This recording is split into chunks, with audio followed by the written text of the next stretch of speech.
Thank you everyone for joining us this morning and welcome to For-Profit Fee-Charging Private Schools Meeting the World Bank's Goals. I'm Tony Baker, Education for All Campaign Manager at Results Educational Fund, and I'll be moderating this morning's session. Before we get started, I'd like to announce that this session is being webcasted and recorded and will be made available online. We encourage both our virtual and real audience to join the conversation via Twitter at #SMCSO16. We have about an hour planned to hear from our panelists, followed by a 30-minute question and answer session. Questions can be submitted via Twitter or the webcast platform. I'd like to start by thanking Edith Jabuno and the World Bank Civil Society team for their patience, flexibility, and support in organizing this session. I'd also like to thank our co-sponsors who helped Results Educational Fund support and guide the successful development of this session. They are ActionAid International, the American Federation of Teachers, the Cradle Children's Foundation, East African Center for Human Rights, Global Campaign for Education US, Global Initiative for Economic, Social, and Cultural Rights, Hakijamii, Kenyan National Union of Teachers, and Oxfam International. And finally, I'd like to thank all of you and our panelists for coming out today and braving this topic. This is one of the most hotly debated issues in education. The conversation is difficult and naturally comes with its own degree of anxieties. Views can be very charged, but I'll ask all of us to aim towards creating as productive of a discussion as possible. The focus of this session is donor support, particularly that of the World Bank and the International Finance Corporation, to for-profit fee-charging private schools in primary and secondary education. This issue has gained considerable attention as of late, raising fundamental questions. School fees and costs of education are a known barrier to the poor in terms of accessing education, and United Nations treaties and conventions signed by governments around the world obligate primary education to be free and universal. The first target of the Education SDG aims to, quote, ensure that all girls and boys complete free, equitable, and quality primary and secondary education. The international community, governments around the world, and civil society such as Results, and many of this session's co-sponsors have worked for the last 2 decades to abolish school fees, and the World Bank has been a key actor in driving those policy shifts. So why now do we see the World Bank investing in the opposite direction? Why is the IFC supporting the expansion of for-profit fee-charging private schools? Are these schools reaching the poor, or are they reinforcing school fees and the inequalities and social tensions that come with them? And ultimately, with costs of education being an obvious obstacle to the extreme poor and most marginalized, how do these investments help the World Bank meet its goal to end extreme poverty by 2030? To look into this issue, we are joined by Katie Malouf Bous at my right. She is Education and Health Policy Advisor at Oxfam International. Via Skype, we are joined by Sylvia Mbataru, Policy and Legislative Advocacy Program Manager at the Cradle Children's Foundation in Kenya. Also via Skype, we'll be joined by Jonah Nyenpan, Executive Director of the Liberia Education Monitor. To Katie's right is Lincoln Ajoku, Education Advisor at Concern Worldwide US. And at Lincoln's right is Mohammed Ali Khan, Senior Education Specialist at the IFC. So I'll be playing a bit of a dual role this morning, both as moderator and presenter. So if you give me a few minutes before turning to our panelists, I'd like to frame this session with what has been developing on the global landscape, as well as quickly describe some findings from Results' own research in this area. Many of you will have likely seen last year's Economist cover story on the topic, or the Wired article from just yesterday. Several headlines came out of Kenya earlier this year in a rather public battle between the government and IFC client Bridge International Academies over a new regulation policy and the IFC client operating unregistered and below standards. And finally, a new public-private partnership launched by the government of Liberia that will see the primary and early childhood education subsectors privatized over the next 5 years has caused an absolute outcry. The first MOU to be signed under the program is with this same IFC client, who will receive $65 million in public funds as part of the arrangement. These headlines and conversations are as recent as yesterday, as you'll see on the right-hand side, with an episode of The Stream from Al Jazeera focusing on the issue. These developments are not without their proponents, almost exclusively from the business community. On the right-hand side, you'll see a recently released publication from the IFC last month highlighting Bridge Academies. I believe the founder of Bridge is also due to speak at an IFC event tomorrow. Meanwhile, the education community stands opposed to strong investments and movements in this direction, as exemplified by Liberia, which was directly and publicly warned against privatizing its education system by UNESCO, as you see on the left-hand side, and the United Nations Special Rapporteur on the Right to Education on the press release on the right. My own organization has also grown concerned of these rising trends, largely but not only due to our own previous work on school fee abolition. At the end of last year, we conducted a portfolio review of IFC investments in basic education and case studies including over 100 interviews in South Africa, Uganda, and Kenya, looking at the question of whether IFC investments in basic education target the poor, reach the poor, and benefit the poor. Just to quickly look at some preliminary findings, the portfolio review revealed 3 trends to note. 1, basic education or kindergarten through 12th grade investments have increased dramatically over the last 5 years, both in real terms as well as a proportion of all of IFC's education investments. Second, the average size of single investments has likewise increased. And third, investments in direct provision are increasingly in companies that own and operate more than one school or school chains. In terms of findings from field interviews, the first 3 are somewhat known or to be expected. First, that fees are still the primary barrier to the poor. Second, that quality is more and more defined not as a universal human right, but as what you can afford. And third, that public education is preferred, but if certain aspects within the system are fixed. The fourth finding has to deal with the question of whether private schools are complementing the public education system or competing with it. I'll let you read the quotes on the right, but we heard major questions about IFC and other donor investments in for-profit fee-charging private schools when the government is trying to build a free, quality public education system. We also looked at the question of innovation transfer, which we hear a lot as a reason to support the private sector in education. However, we were surprised to see respondents consistently struggle to identify any private sector education innovation that had transferred to the public sector. The fifth and final finding deals with loan-taking and business behavior. Here we began to see a differentiation in typology that might be important to today's discussion. We're not talking about all private actors or even all for-profit fee-charging private school operators.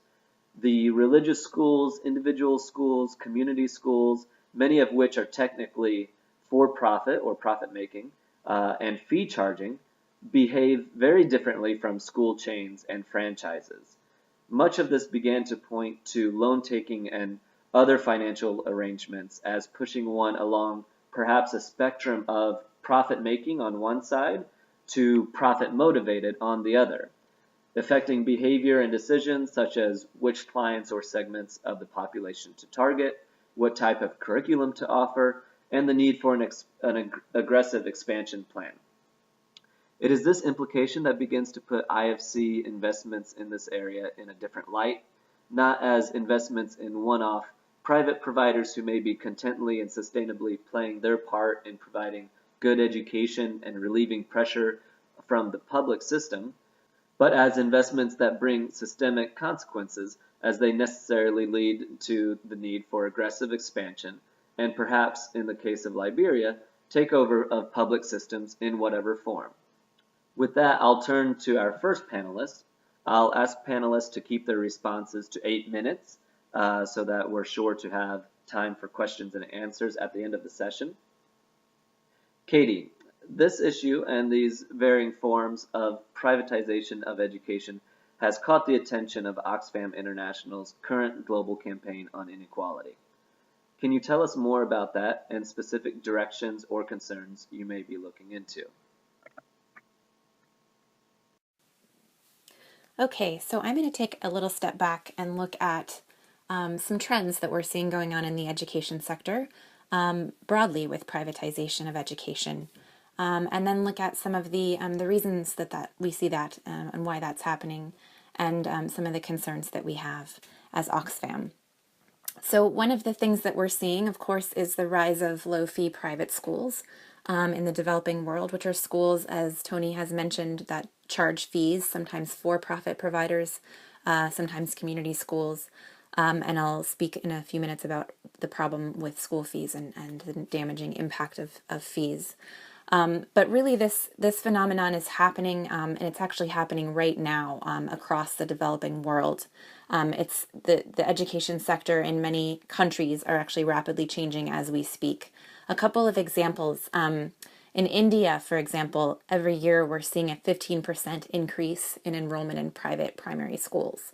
And actually, by 2015, India may have about 50% of its children attending private schools, even in rural areas. Another country, Peru, private school enrollment has doubled in the last 15 years. And in the capital city of Lima, private enrollment has reached 50%. In Africa, Bridge International Academies has grown to over 400 schools in Kenya and expanded to Uganda, Nigeria, and India. And of course, everyone is talking about the proposed PPP in Liberia, which is an unprecedented plan to contract out primary schools system-wide to a private, potentially for-profit private companies. So what is the privatization of education? One way that's sort of helpful to think about it is to think of it as two different kinds of things. One is privatization of education, and one is privatization in education. So when we think about privatization in education, we think about reforms within the public education sector that have to do with often market-based reforms, sometimes purportedly having to do with increasing efficiency in the public sector, such as merit-based pay for teachers or pay based on a performance on standardized tests, or perhaps competition between public schools and these kinds of reforms. So that's privatization in education. Privatization of education is when aspects of the education sector are being delivered by private providers, whether they're for-profit companies or other entities, nonprofit religious entities. And this table I find really helpful. It sort of looks at the split between financing and provision of education. And so financing can be either publicly or privately provided. Privately provided means that it's usually paid for by school fees. And education can be provided by the state, or it can be provided by a private entity. So when we talk about privatization, we're looking at the left-hand column of this table. Those two boxes which look at the top one looking at private provision and private finance, which is sort of purely private schools, including low-fee private schools, as well as NGO schools or religious schools, non-state affiliated schools. And on the lower left-hand, we see private provision and public finance, which is essentially most of the time when we're talking about PPPs in education, we're talking about public financing for private schools. That includes vouchers, government subsidies for private schools, etc. So why is this happening? There's a lot of factors that play in, but some of the things that are important to consider, for example, I think in a lot of countries where this phenomenon is increasing rapidly, we're seeing a correlation with low public spending as a percent of GDP.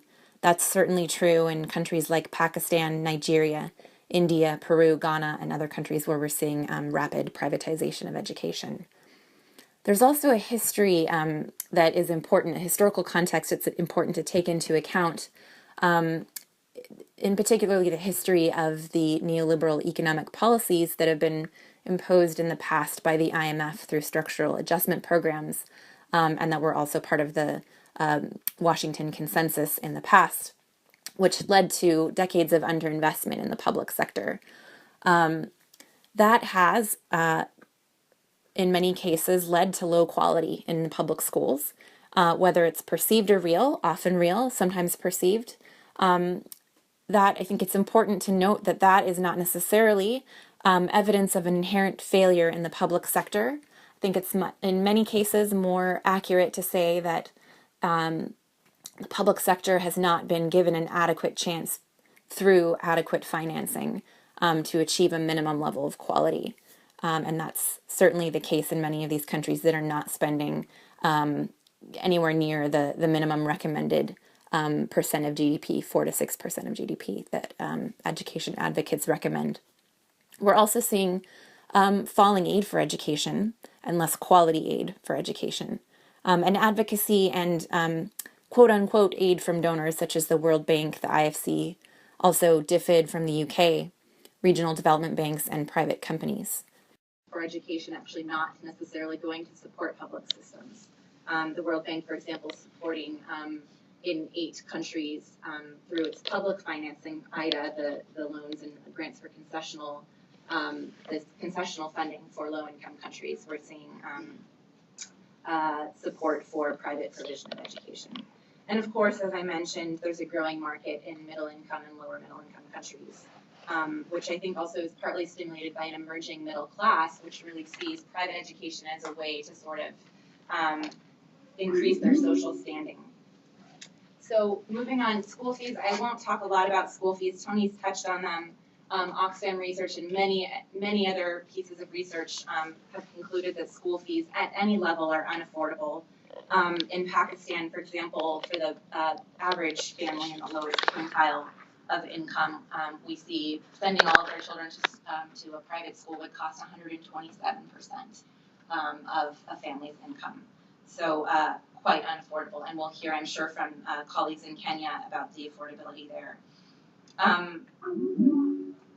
And we're also seeing sort of problems with lack of continuity. When pay-as-you-go is the model, students sometimes will be going in and out of the education system, and that's a real problem for learning, among many other issues. What are we seeing is the impact on poverty and inequality? Back to school fees, we sort of are seeing fees as a triple tax on the poor. So basically, poor people are first paying taxes, which are often regressive through value-added tax. They're also then failing to benefit from their own tax money by not receiving a quality public education. And then finally, they're paying out of pocket for school, often in the private sector. We're seeing also increased social segregation and stratification. There's research showing this in many countries where people are sorting into schooling systems based on what they can afford and based on their social class. We're also seeing, related to that, different levels of quality in the private sector. And so, again, those who can afford the low fee private sector are getting one level of quality, while those who are in elite private schools and other types of private schools are getting different levels of quality. And again, frankly, really a squandered opportunity for education to play its inequality busting potential in terms of leveling the playing field. Getting beyond fees, and I'll just quickly wrap up. Beyond school fees, what are some of the concerns about private provision of education, and specifically PPPs? And I would like to note that actually fees are often a part of PPP systems, depending on the way that a system is structured. But I think that there are some serious concerns about PPPs in education. And I think it's important to note also that there needs to be more research on this. We don't know enough about the impact of PPPs on education, poverty, and on inequality. But there are some concerning signs. There is some research that has been done. And there's also some principled concerns that I'd like to highlight. One of these is the idea that education really is something that requires greater social investment, and that particularly when PPPs are contracting for-profit service providers, that this is actually an extraction of resources from the education system. There are also concerns about PPPs that rely on low-fee private school models because of the quality of those schools. For example, because of keeping costs low, they often rely on low or poorly qualified teachers using scripted lessons. There's also concerns about, and I actually didn't put this in my presentation, but it was a huge oversight equity. There's a lot of research from, the research that has been done on countries that have done system-wide education PPPs, Sweden, Chile, and then in the US, New Orleans, have shown increased social segregation and stratification. And so those have flagged some major concerns. Oxfam's own research on PPPs in the social sectors have also shown raised concerns about cost escalation and sustainability. That there's also real issues with negotiating contracts and the capacity of developing country governments to negotiate contracts that are favorable to the public interest and that are sustainable in terms of cost. There's several other issues, but I won't go into more now. I just want to finish by saying that, these are some serious trends in the education sector, but what can we do? What is the real alternative? And I think for Oxfam, the clear alternative is that we need to really strengthen and invest in and transform our public education system. And the first thing that's most critical in order to be able to have education really fight poverty and end inequality is that we must really abolish school fees in the public sector. It's not enough to complain about school fees in the private sector. It is a huge problem in the public sector as well that needs to be really the source of renewed focus. And again, on financial investment, I mean, there's a minimum level of financial investment that below which there's no way for countries to be able to get to quality education. And I think that we need real political commitment from leaders, and civil society needs to push for that.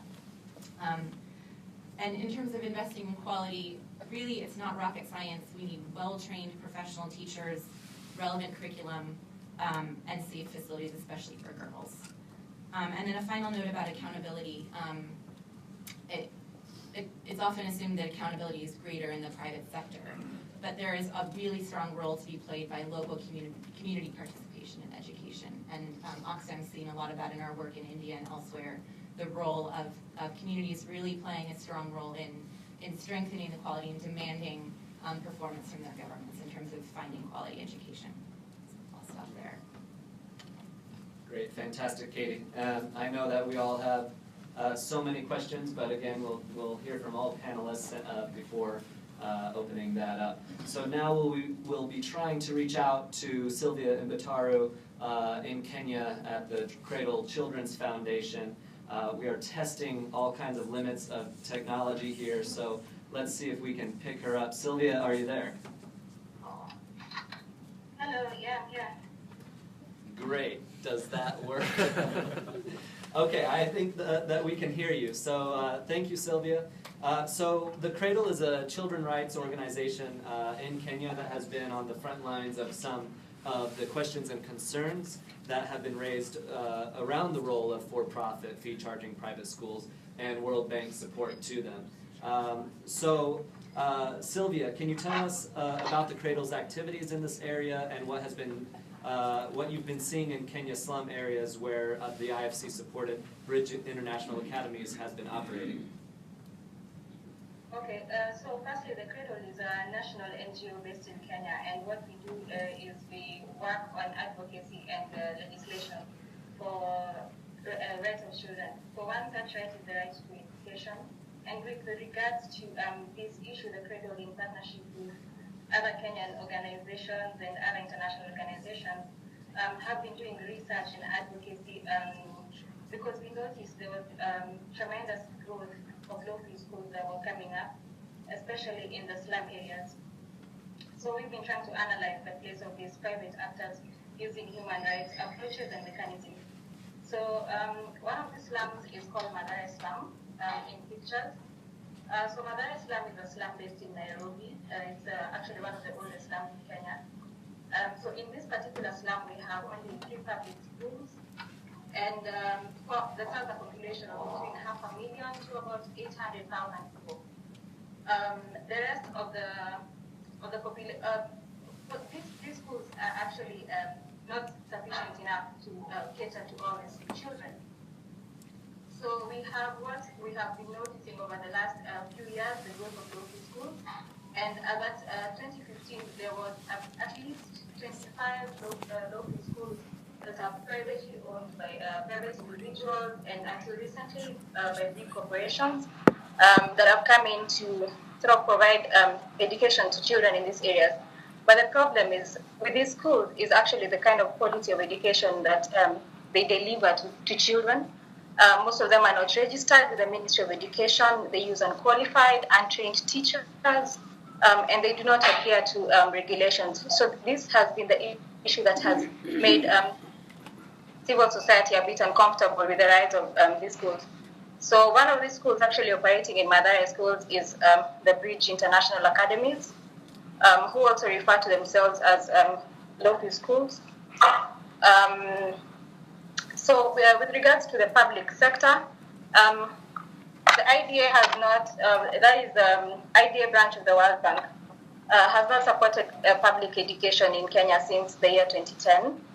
And recently in 2013, they awarded Bridge International Academies $10 million for expansion programs in Kenya and Uganda. So these Bridge International Academies are a group of chain schools that are operating in Kenya and other countries, and with about 400 schools in Kenya. They use a school-in-a-box approach where teachers are given tablets and they're given the whole curriculum to just read to the students, basically word for word. The teachers are also minimally trained. So Bridge Academy says that they provide this education for only $6 a month. But that's for $6 a month, but actually the actual cost, as you will see on the slide, school fees ranges from $6.50 to $9, depending on the grade. The cost of uniform, which is about $2 a month, exam fees, which is about $1 a month, and then to that add other costs like textbooks and stationery. So it comes to about $9 to $13 a month. So add food, which a Bridge provides at an additional cost of $7 a month. It comes to about $16 to $20 a month. So $16 to $20 a month, considering the kind of livelihood the people in these areas live, is actually quite a lot of money. So we have the latest demographic and health survey in Kenya that was released in the year 2015 showed that the women from the poorest families in Kenya have an average of 6.4 children. So that's around 6 children each. So to take a child, at least even just 3 children to a Bridge school would cost them at least 68% of their monthly income, of the family monthly income. So as well, another research that was done between 2012 and 2014, also commissioned by USAID, showed that in 5 urban slums where Bridge operates also, 63.8% of their families use families use at least 63.8% of their income on food. So this particularly affects women-headed households, which are actually the majority in Kenyan slums, because they have at least 74% of them are food insecure. So even for parents who can actually take the children to school, a question arises: at what cost? It's just too much. The sacrifices that they have to make are sacrifices on food, sacrifices on accessing healthcare, sacrifices on so many other survival rights. So even for those who can afford, it's still a very huge sacrifice. And for majority of the children who actually attend these schools are really not from the very poorest, because this is the kind of money that a lot of them just cannot afford. So for us and for Kenyan CSOs, what we've been advocating for, it would be to have greater investments in public education systems, which have been proved to actually promote accessibility and promote equity and enhance equal and universal access. So that has been the situation in Kenya so far. Excellent. Thank you so much, Sylvia. And yeah, thank you for that real kind of live update from the ground and what you've been seeing in the communities that you've been working with there. So moving along, now we have Jonah Nyenpan from Liberia. I think he may be available. Let's check in with our new tech arrangement here. You might need to say that again because I just... Hello, Jonah. Are you there? Oh, yes. Thank you very much. I'm here. All right. Go ahead and can you say hello one more time? We're just testing the audio. Oh, thank you very much. Okay. I'm here. Great. All right. Thank you. So, of course, Liberia, as we've been seeing, has just come under the global spotlight as it prepares to, as one headline puts it, quote, outsource its entire education system to a private American firm. The 5-year public-private partnership recently announced by the Ministry of Education will see public funds going to private for-profit schools, with the first to sign an MOU being Bridge Academies. UNESCO has warned Liberia of the risks privatization brings to equality of education and has said, quote, good teaching cannot be delivered by just anybody out of a script. The UN Special Rapporteur on the Right to Education also recently issued a statement saying, quote, it is ironic that Liberia does not have resources to meet its core obligations to provide a free primary education to every child, but it can find huge sums of money to subcontract a private company to do so on its behalf. What has been the response like from the general public there on the ground, and what have you been seeing on your end, Jonah? Thank you very much. Thank you for the opportunity to hear from the civil society end regarding the issue. Firstly, we want to say that regarding the issue of the PPP, the civil society organizations and other relevant stakeholders in Liberia is not going in line with the Ministry of Education's so-called plan to outsource the educational law. We see that as an example that is violate our laws, is not in the interest of the sustainability and so on. The Liberia educational system over the years has been going through crisis because government over the years have refused to adequately support the educational sector fully through budgetary support. The refusal of the national government to implement the law which provide for allocation of 25% of the country's national budget to education have been one of the major problems that the educational system have been going through. Also, the constant violation of educational laws and ineffective educational policy and regulation have left our Liberia educational system in threat. Other reasons include, but not limited to, the poor monitoring system of our educational system, the highly centralized educational system, the low participation of stakeholders, especially citizens, to taking full charge of their children's education are some of the great issues that have been affecting our educational system. As a result, we have unsafe schools. And when we say unsafe schools, you find out today like you find inadequate inequality, stigma, pointing fingers, school in waterway, makeshift schools, shortage of wash facility, and so on. These are issues that have been affecting, you find discrimination, drug abuse, all these things have been affecting the educational system. You have inadequate trained teachers, especially in the rural area. Teachers are migrating to other professions, poor salary structure, based system, and lack of basic learning and instructional material. Insufficient public school, poor capacity building, and limited financial resources, among others. The aforementioned problem place our educational system at the low skills with very low learning outcome, massive failure of students in public exam, high level of examination malpractices, the danger of all that pupil writing without the requisite knowledge and skills to compete in the job market. The concerns about the proposed private partnership. In public policies, in terms of decision-making to solve given situation or problem, there are 5 basic steps propounded by David Easton and John Kidon. The problem identification, the cause of the problem, the option to solve the problem, selecting the best option, and implementation.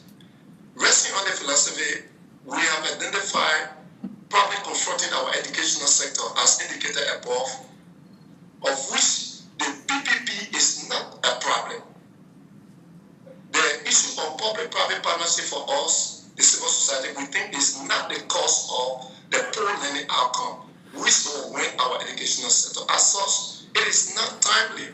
Not just that the PPPs violate the educational law, but the process of establishing the PPP violate the public procurement concessions law by just selecting which economy without an open and competitive process in keeping with international best practices. So these are other problems that are also being. Then we also see the lack of proper consultation with relevant stakeholders. We also the 8 million. Our other problem we have with the PPP is also about the 8 million try to invest for the pilot.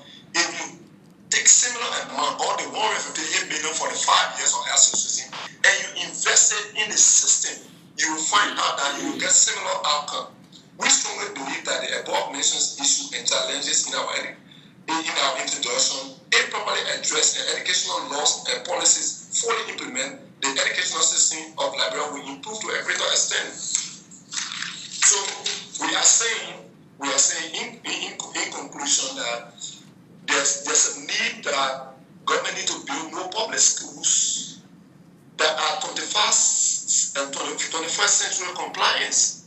So you must improve the living standard of teachers and the educational worker, provide adequate subsidy to deserving private schools, both financial and instructional resources. So if other partners, we must improve our educational sector. The CSO, we think we need to build the CSO's capacity in order to enhance government effort in ensuring quality education for all, to engage in public and the government and community relevant stakeholders to increase their support to the educational sector, to provide funding for all implementation of educational policies and law, such as the decentralization policies and the reform law. In conclusion, we will say that we recommend that the above mentioned issues that challenges in the educational sector system improperly address the educational law, fully implemented the educational system of Liberia. Then you need not to outsource our educational system. Invest. There's no law to say that maybe these people is being a managerial problem. But the issue is that we are not investing necessary resources. We have a monitoring system in our country. We have a lot of issues that are being affecting our country. So we need to cater to them by just coming out to outsource our educational system. So these are things, and therefore we ask government and partners to invest in the current system. Institute proper monitoring mechanism, execute fully existing educational law and policy. If indeed we will get the desired result. Thank you very much. Excellent. Thank you so much, Jonah, for that intervention. And now I think both those, from hearing from Sylvia and Jonah, allow us to hear a bit more from what's happening on the ground. And I know that Lincoln can kind of connect this and bring this back up to the bigger picture issues with some of the work that Concern Worldwide has been working on. They've been supporting governments with strengthening systems for education delivery while working on issues of inequality in education as well. So, Lincoln, what perspective do you have on the role of the private sector in education in specific relation to the responsibility of the state to fulfill the right to education for its citizens? With growing private involvement in education systems, how do we ensure both public and private actors target the poor or help address extreme poverty? And what learnings have you found in these broader systemic questions, and how might they relate to what you've seen in the Kenya and Liberia context? Well, thank you, Tony, and thanks for the opportunity to be here. And a little apology in advance. I'm fighting off the last remnants of a cold, so but anyway, we'll go ahead. I wanted to start before sort of going to presentation by something I saw in a newspaper last week. I'll just read a small section. It says, this year the state has spent $12 million on scholarships to help families of modest means move their children from public to private schools. I'm going to paraphrase a little bit here. The Supreme Court has long since held that tax money can be used for these schools, including religious schools. Proponents say it's a bargain for taxpayers whether parents choose a church school or a secular one. Critics say it's bad policy to divert millions from public education to send children to schools that can pick and choose students, face little public accountability, and may teach the Bible or Quran. This was from last Friday. This is the Charlotte Observer. This is North Carolina here in the United States. And it's to highlight, and I'll come back to this as we go through this presentation, that this is an issue not just in Liberia, not just in Kenya, it's here in the United States, it's in England, and it's a major, major issue when we're looking about resources and where resources go for education. So with that in mind, I'll just walk through a few of the points in our presentation here. And to highlight that as an organization is concerned, our education approach really focuses on the major areas of access to education, quality in terms of learning outcomes, especially literacy and numeracy, and well-being. We really believe education is a basic human right. And as Tony has mentioned earlier, we focus in terms of extreme poor populations.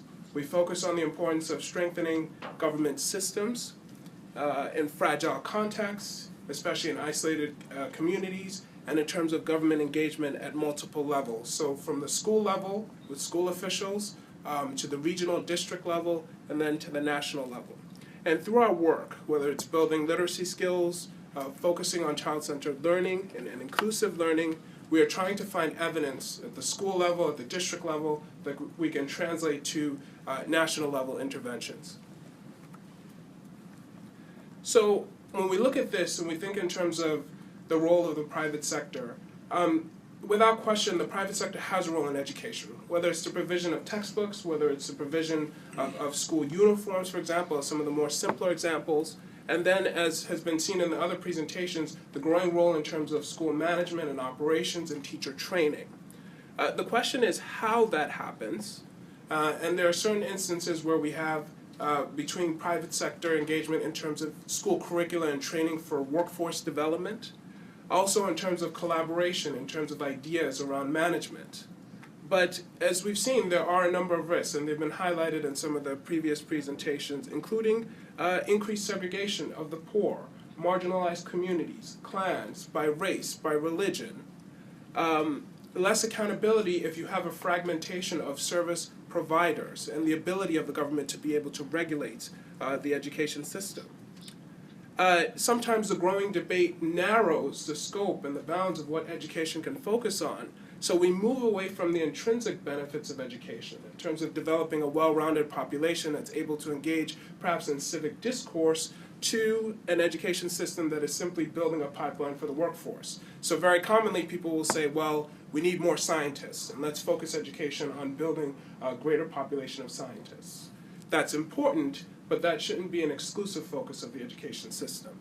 And then finally, the greater focus by government officials on schools. So that means that the attention moves towards these private schools. They become examples, they become models, but they crowd out attention to the entire education system. And usually what you find is it's a small subset of schools while the wider system gets less attention. So I think if there's anything I would like for people to take away from this is when we consider private sector engagement, and particularly the issue of Liberia and the public-private partnerships, these are some of the key questions that we need to think about. And the first is around the collaboration between government, private sector, civil society in terms of this issue of segregation of the poor, and whether these changes are really reaching the poorest and most marginalized communities. And we've seen a lot of evidence about this, and some is quite mixed in terms of the progress of reaching the poorest. When we hone in on Liberia, and Jonah talked about this a bit, what are the alternatives to be considered if we have an education system in real distress? And particularly an education system like Liberia's that was affected by a huge inequity before the civil conflict in the 1990s, and after the civil conflict continues to be affected by that inequity. So this public-private partnership has been constructed, and one of the challenges with it is that we don't have the evidence for learning outcomes just yet in order to justify a real ramp-up at the pace that has been suggested for this public-private partnership. There are concerns for long-term funding. Liberia's education budget has been chronically underfunded, and just seeing last week in the Financial Times on Friday, there was an article in terms of Liberia's budget. They're facing a shortfall of $80 million this year and up to $150 million next year. There are going to be cuts across the board, including in education. So who and where will the funding come for this for long-term viability of this partnership? And then again, one of the key things that we're really talking about in terms of monitoring systems, regulation, the capacity of the state to do this has been historically very weak, including of the private sector, which generates its revenue from fees and not from government resources. And so what would this mean under this system? We know that these conversations are very contentious. People are very passionate on both sides. On the one side, supporting public provision of education, and on the other side, in terms of the role of the private sector, to say perhaps the approach of the government has failed, that schools are not getting adequate resources, that academic performance especially is cited as being very poor. What can be done differently? But on the flip side, the criticism, and I mentioned it from the article from North Carolina, in terms of what is the incentive of the private sector, especially reaching the poorest communities? What if there are shortcomings in terms of market failure, in terms of the provision of services, especially in the more rural and isolated communities? So if we look at Liberia and Kenya, just to highlight very quickly a couple of things that we've done in terms of supporting systems. Within Liberia, since 2009, I just wanted to hone in on the Education NGO Forum, which is a forum that Concern Worldwide and another partner, EBIS, helped support and launch, that includes civil society. And this forum has a seat at the table in terms of policy making and decision making with the government in terms of the major education policies for the country. And it was set up in part to enhance the voice of civil society, including local Liberian actors, and among the things that they have worked on are a teacher code of conduct and parent-teacher associations and school management. In Kenya, we've been involved for several years, and Kenya has made a number of structural reforms to their education system, and they've been affected also by their new constitution in 2010. Not to go through all of these points, but our major findings here were in terms of within slum communities in Nairobi, really students and families being invisible and trying to make sure that there was an ability by the government to regulate the schools there, to acknowledge that children there had rights and rights to services, including education, and the importance of having data and collecting data and sharing that with government and making the case for the service of provision. So it's really important to target vulnerable children, targeting the slum communities for the provision of education services. So we've done that since 2010 and including in the last few years, and supporting really this rollout of provision for basic education and training in terms of making sure that there are trained and certified teachers. So quality, regulation, and the right of marginalized children to have support for the state to go to school. So if I'm to summarize some of the key outstanding issues that remain, in Kenya, there is a continuing struggle in terms of providing quality education services in these communities. Again, the varying quality remains an issue, so advocacy is very key in making sure that this is addressed. And one of the hovering issues is in many of the slum communities, population is not being recognized because of issues of land tenure and land ownership, and so it's difficult to build businesses and schools and clinics in these areas if they can be destroyed and demolished at any point. For Liberia, I have just a few points. That there will be a disproportionate focus on pilot schools in the short to medium term. There are 3,000 schools that are primary, pre-primary, and some are junior secondary. And so the clarity needs to be made in terms of how some of these schools will be reached. I mentioned in terms of frameworks. Without robust frameworks which include the involvement of the legislature in this process, it's hard to see how this system will be regulated, and it will cause quite a bit of disruption in the short and medium term if this is not addressed. We have a climate of uncertainty. There are many donor-funded programs that are predicated in terms of the Education Reform Act, the Education Sector Plan that were devised in 2010 and 2011. What happens to that programming and what happens to donor funding going forward? And again, that law pushed for decentralization. A big sector of the, or aspect, excuse me, of the law was decentralization and deconcentration of the education system. What happens to those initiatives? And finally, as I mentioned earlier, there will be a serious budget shortfall for this year and next year. And in 2017, there will be an election. There's an election cycle which will also affect the education system. If I can just close with a quote. I was listening to a podcast. It's called Have You Heard? And it had Dr. Howard Fuller, who's an educator, and he spoke a few days ago, and he said, you know, it's important that education reform is not something that has been done to us. Let me say that again. So he said in talking about education reform, and he was in New Orleans, and he said that it's something that seems to have been done to us and not with us. And I think when you hear about the contentious issues that have happened around education, around the role of the private sector, there is this urgency in terms of the distressed state of a lot of schools. But in the haste to address the urgency, the question is, are the conversations, are the deliberations, are the decisions that are made sustainable and durable and give a sense of collaboration and inclusiveness? If they do, then there is a basis for something that can be sustainable and durable. But for the examples of the countries that we've talked about, whether it's the United States or England or Kenya or Liberia, if they are not, that sets up a background for more contention, more division, and more fragmentation. Thank you. Excellent. Thank you very much, Lincoln. Now over to Mohammed Ali Khan, Senior Education Specialist at the IFC. I know I want to say we thank you again, sincere appreciation for joining on this sensitive discussion and being in the friendly hot seat there for response. I imagine I could just turn it over for that response, but just to reframe some of the discussion.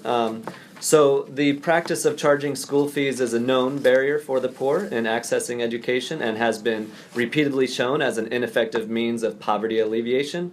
Fees, particularly in primary and increasingly in secondary education, are contrary to international agreements on the right to education, the Sustainable Development Goals, and global efforts by most of the international community. The World Bank itself has played a huge role in school fee abolition around the world over the last 2 decades. So how do IFC investments in for-profit fee-charging private schools align with that and the World Bank's goal to end extreme poverty, given what is known and what you've heard again here? So thanks, Tony, and it's a pleasure to be here. Good morning. So let me maybe give you a bit of background on IFC, what we do and how we operate. So IFC is the private sector arm of the World Bank, very much a part of the wider World Bank group. And we have basic mandate to develop the private sector, private markets, and encourage competitive enterprises and make them sustainable. So that's kind of the broad mandate. In education, we've been investing for, I would say, about between 12 to 15 years. Bulk of our portfolio is in higher education, post-secondary and tertiary, very much linked to the jobs, the job market, to employability and so on. And we have a modest small portfolio in the K-12 sector. And I think you pointed out that one of the things you said as a finding of your research is that it has been growing. In fact, I did a quick scan of the last 3 years. You went back 5 years. And so it turns out we invested about $300 million in education, of which less than 20 is in K-12. So that's like less than about 5-6%. So to me, that doesn't represent a huge segment of our investment. The second is that when we do invest, we basically look at two types of criteria. One is scalability, the potential of an education enterprise to scale, because we believe that with scale comes efficiency, costs come down, access increases, and it's better for people who may previously have not had access to K-12 education or tertiary or post-secondary education. The second is that we look for innovation, some evidence of innovation, whether it's innovation driven by technology, by process, through a new market, a new program, a new way to deliver education, whether it's a combination of online and face-to-face. That to us is also worthwhile, because that innovation then hopefully cascades, whether it complements the public sector in that market or in other markets, or it encourages other private providers to be more innovative as well. So those are the kind of main criteria that we use. So and our investment in Bridge is in line with that kind of more innovative criteria. Bridge, frankly, was an experiment for IFC. We did this investment, I think, 4 years ago, maybe 2013. We took a very small stake, $10 million. We are a minority shareholder in the company, and we went in rather late. We were not part of Bridge when they started out their operations, because typically we do not invest in startups. So since then, we have been providing them support on regulatory issues, on advice, on improvements in quality, because I think as you and many of the other previous speakers have pointed out, some of the challenges in the provision of education, both public and private, but there are some concerns that have been expressed around low-cost private schools. Quality is definitely front and center. And so Bridge is very conscious of this, we are very conscious of this, and we have been working together with our colleagues at the World Bank and with the academic community to try and determine and measure over time the impact of this education, the scripted curriculum that you talked about, the untrained teachers that you talked about, and all of these are kind of work in progress. So just in terms of the quality issue, there is a 5-year impact evaluation study that was commenced, I think, last year with the World Bank and with a professor at Harvard. It will demonstrate at some point, I think in 2019, whether all of these quality initiatives and whether this approach to delivery, whether it works, what the outcomes are. In the short term, I think there is some good news that I can share. It's not definitive or conclusive, but I think it's a start. So part of the Bridge students take the middle school exam. I think it's at the 8th grade level. It's a public exam. It's open to all students in Kenya at that level. Thousands of students write this exam every year. So in 2015, I think approximately 3,000 students from Bridge wrote the exam. And here's some interesting data points for your consideration. Out of the almost 3,000 grade 8 students who sat, almost 800 scored above 300 marks, which is higher than the unofficial national average, which is around 240. So already you see some early evidence that these students, whatever they are doing, whether it's scripted curriculum, whether it's relatively untrained teacher, the outcomes are proving to be reasonable. So four pupils actually scored above 400. Okay, that's a small sample size. But the total exam marks, the max you can score in this exam is 500. So if you're already scoring 300, it's not a bad outcome. 9 of the schools that Bridge has had 100% pass rate. Nobody failed the exam. 76 of the schools in their network had a 70% plus pass rate. 25 of the schools had a mean score of 300 plus, and 154 had a mean score of 250 plus. Some of the students have gotten into the national secondary school, because Bridge only goes up to grade 8, so the next step is that you transfer into the public system, but you have to be ready to be able to take on those challenges, and you have to meet the cut and meet the threshold for entry into the public system. So obviously they are doing that. 3% of Bridge students got into the national system. compared to the students from the public system who only get in at a rate of 2%. So again, marginal improvement in terms of their transition from primary school into secondary school. Many of the students, almost 26 students, have received scholarships for getting into the public system. The Kenya Education Foundation, the Nova Academy, the Equity Foundation, the M-Pesa Foundation, and others. So small data point, but a step in the right direction. Is it definitive and conclusive? No. But over the next few years, we'll see if this can be replicated on the one hand. And on the other hand, they are now beginning to get their teachers certified, partly as a result of the change in the regulatory environment. Lincoln talked about the alternate provisions. They are now in force. Bridge has undertaken to comply with those. The ceiling for the number of trained teachers you should have in a school is 30%. Bridge is currently at 20%. They are scrambling now to comply, to meet with the government requirements. It will take time, and I'm sure they will learn lessons in this and also look back and see whether this was a good strategy to start off with an uncertified teacher. But I think part of the motivation, if you go back to the rationale, is they wanted the parents and the children to feel safe and secure and comfort in those neighborhoods, and so they employed young people from those communities, young people who had finished high school, who were either underemployed or unemployed, and then they retrained them in this very structured, very intense pressure cooker of teacher training, and hence the reliance on this scripted curriculum. Because obviously these are not trained teachers, they don't even have maybe a university education. You have to do something that has to work in a relatively short time. Of course, now they are realizing, and they're also being pushed by government to say, look, this is not good enough. You have to retool, retrain these people so that they comply with the standards. I think it's a good start, and I think this was a conversation that IFC and the bank group was pushing with the government, helping bridge in these discussions with government to say, look, we want to have this network under the regulatory framework, but it was not happening. Right? The government was making these blanket statements, okay, freeze all expansion, close these schools down, not giving them approval to be exam centers. We've advanced from that. And I think it goes back to your point about having these open, productive conversations.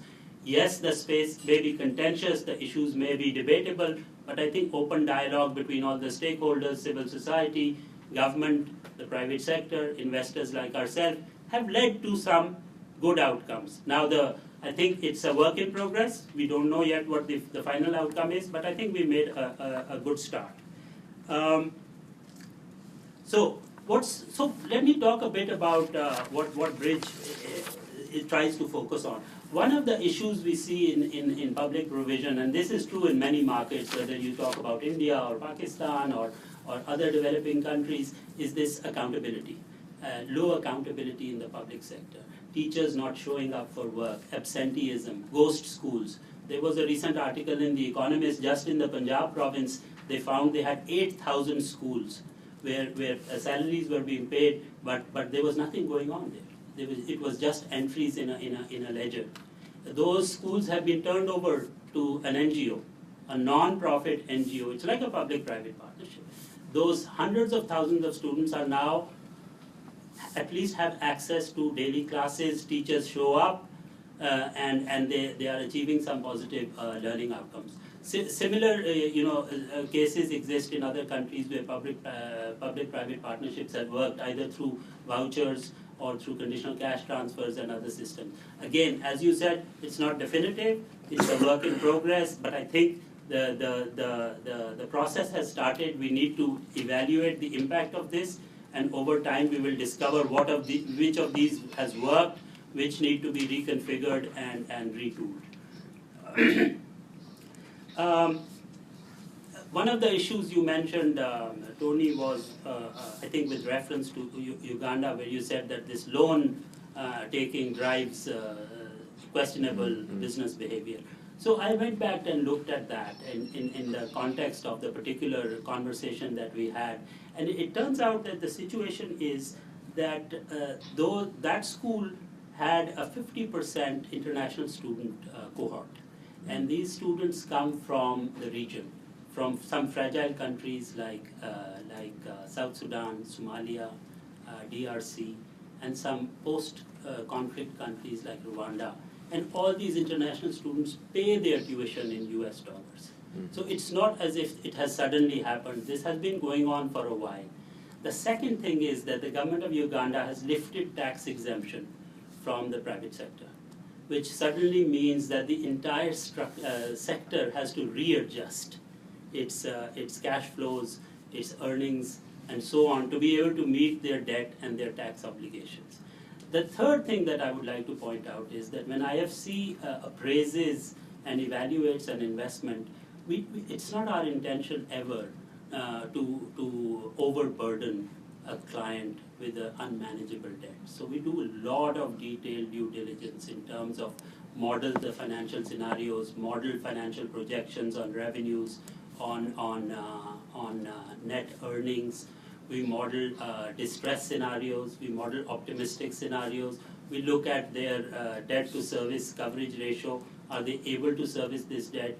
We look at their earnings potential, we look at their debt to EBITDA, debt to earnings kind of ratios. They have to be within very acceptable bands and margins before we would agree to move further. It's impossible for us to do that without really detailed due diligence. And as a result, in our education portfolio, which is 800 million strong, we don't have any of our clients in distress. So that's, I think, it's another point about whether a private investment drives this kind of questionable business behavior. Let me stop there and see if there are questions, and then we can carry on from there. Yeah, that's great. Thank you so much, Mohammed. So that's perfect. We are left with some time to take some questions. We'll take questions in groups of 3 and respond to them accordingly. So I'll open it up to the floor.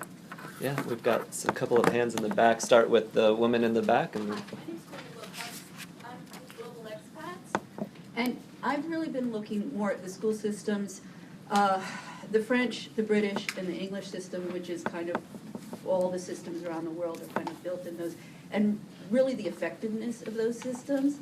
For example, one of the problems that we're finding in the United States, and this is in Europe as well, we're producing workforces that don't have the proper, emotional intelligence skills and cognitive skills from the lower levels of education, and particularly when you get into the poor schools. And then, the upper, and even the elite schools are exorbitant. GW is about $50,000 per year right now. And so this is creating not only problems with, the loans and everything that everybody is getting indebted on this, but it's also not producing productive workforces, because nowadays, if you don't have a PhD, you don't have an MBA, you can't even get an entry-level position. So we're having, too highly sophisticated workforces, and we're not producing enough of bulk workforces that are addressing the needs. And also, we're concentrating a lot on the sciences, on the maths and everything like that. In the United States, you listen to, I thank you, Lincoln, for saying this is a problem here, on the radio. Our millennium kids and everything like that aren't thinking enough. So, those are kind of also issues that we need, because we're going on this, oh gosh, the British, the American, and the French system are perfect, and they're not. Mm-hmm. Great, thanks.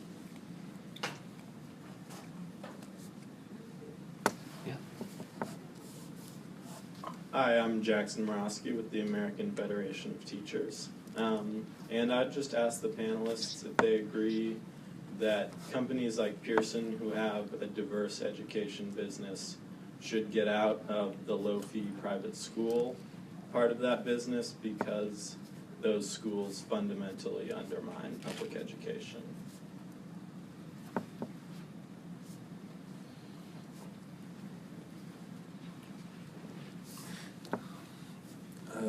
I'm Faiz Mohammed from Pakistan, and we are working in tribal region of Pakistan bordering Afghanistan, as well as Khyber Pakhtunkhwa province. And particularly, it's serious concern for me when you talk about the India that 15% children are, every year 15% children going to increase of 15% in the private sector education. Of course, it's the same in the region in Pakistan as well. And the reason behind that is the quality actually. The parents are not satisfied from the public sector education. Actually, the public sector education couldn't deliver properly. And as Mohammed Ali Khan mentioned, that there are ghost schools, teacher absenteeism, and other issues along with that.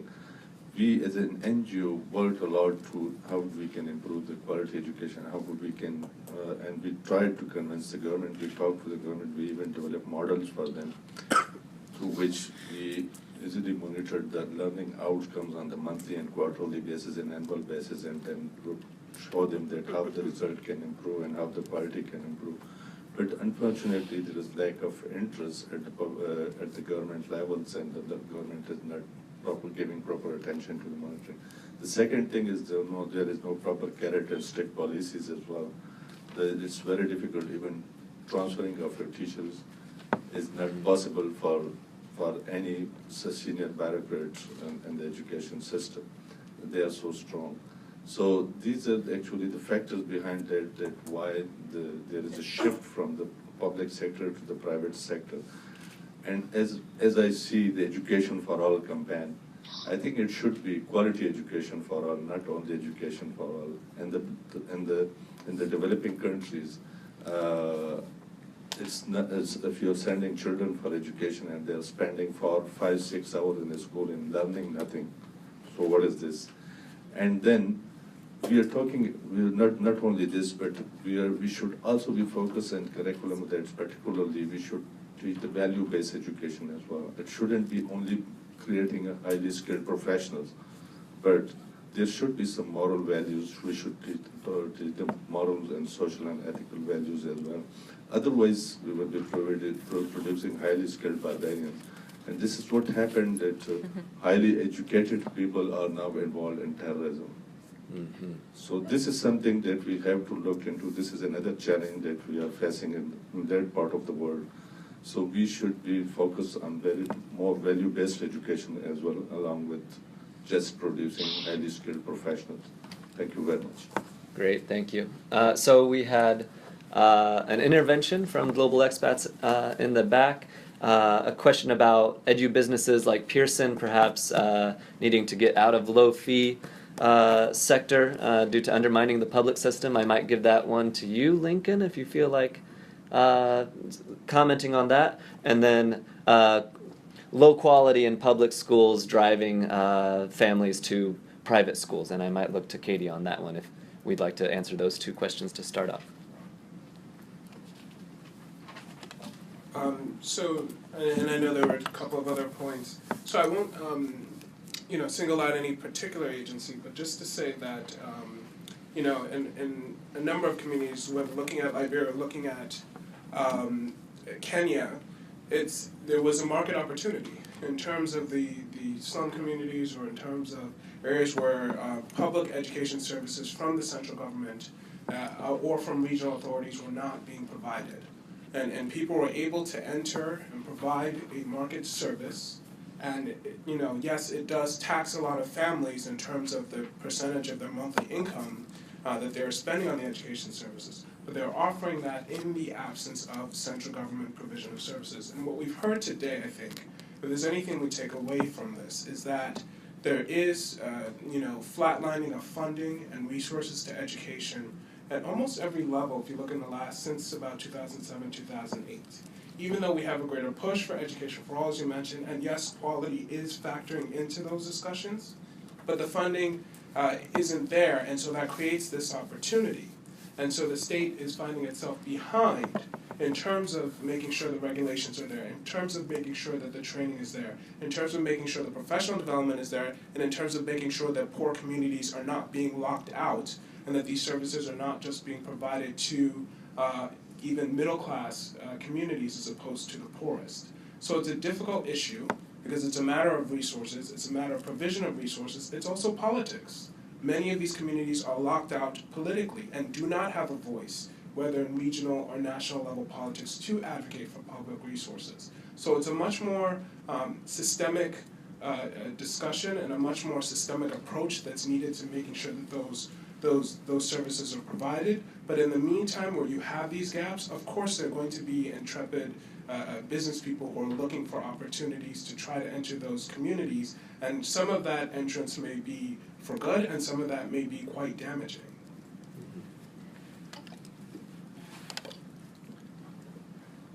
Shall I go next? Go ahead. I mean, I think that there have been some really great points about education quality and what does a quality education mean.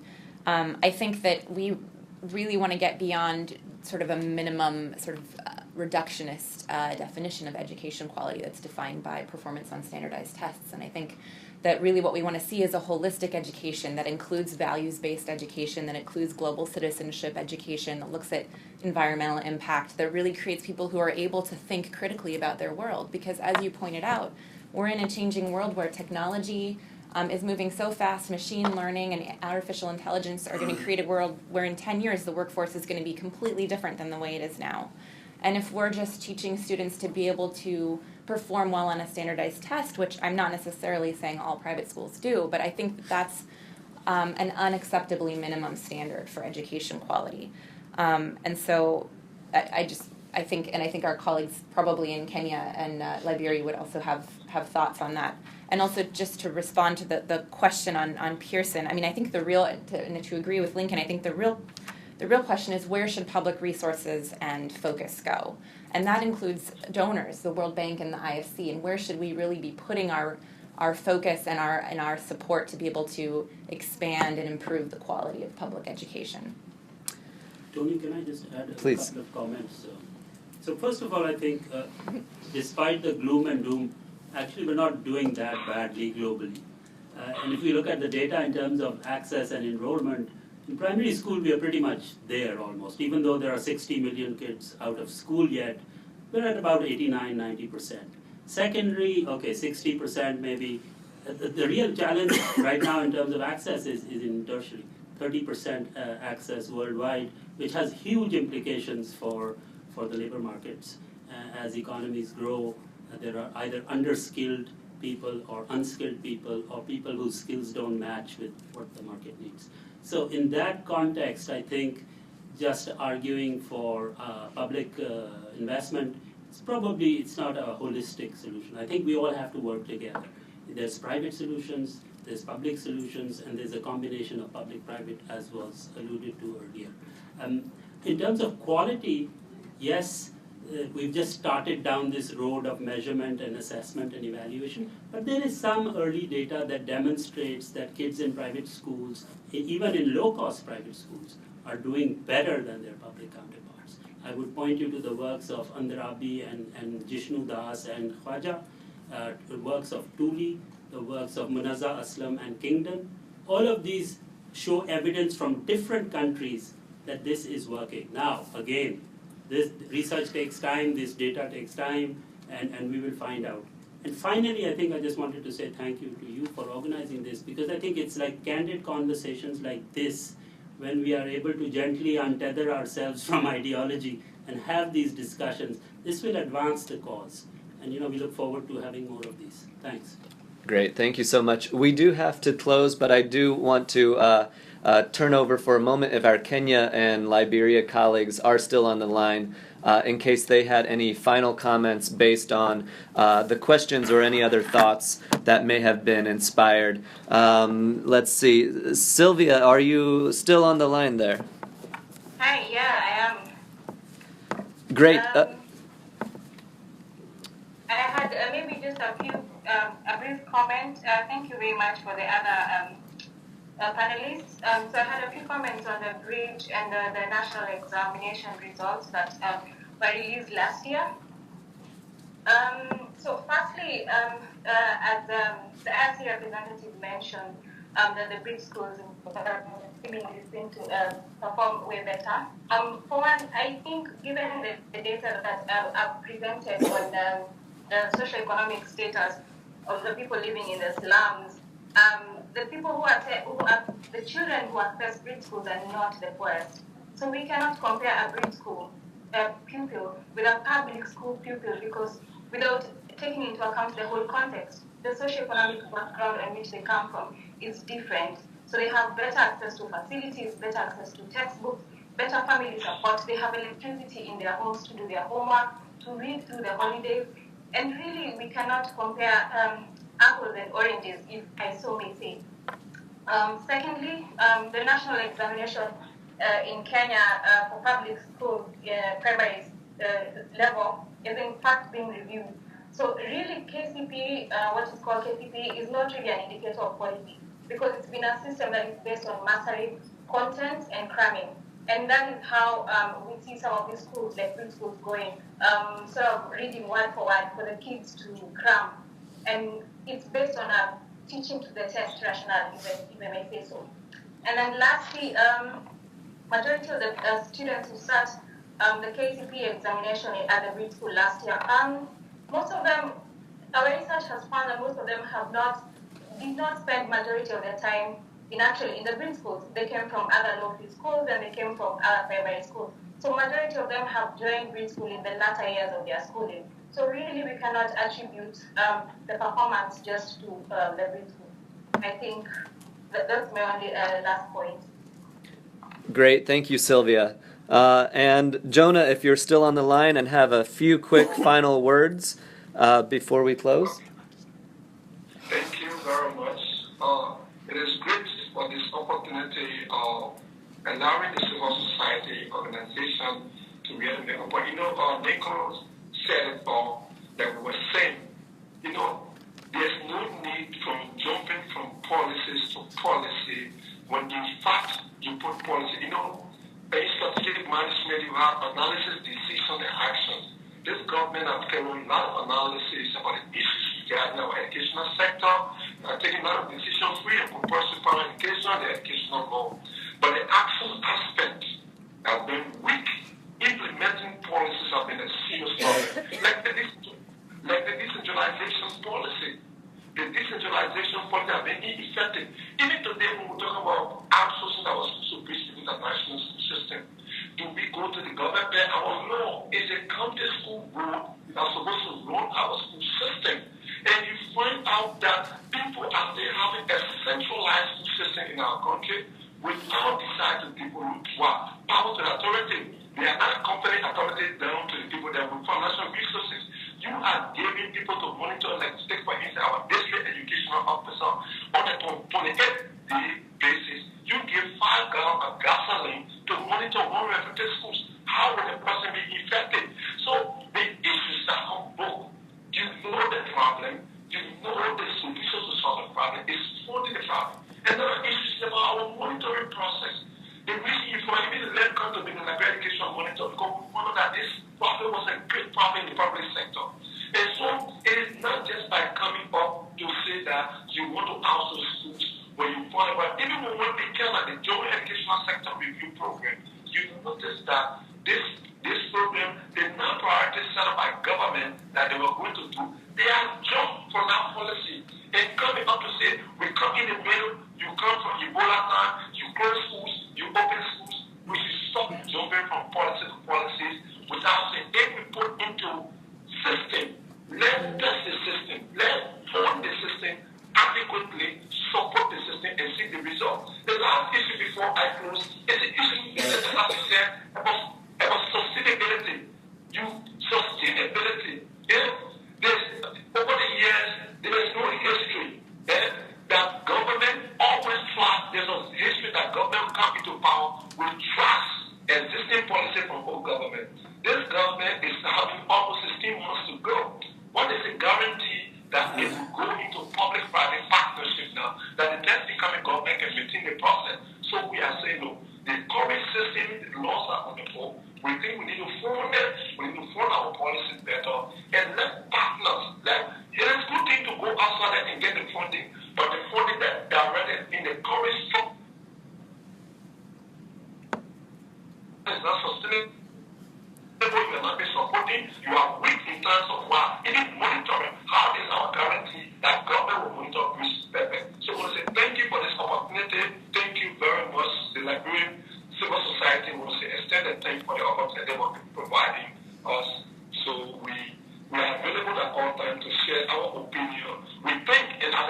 opportunity here, we are very clearly that the government take any reason to implement this policy, we are going to go to court. Because the laws, they are violating our laws. The educational law, we will seek Supreme Court as our next option. Thank you.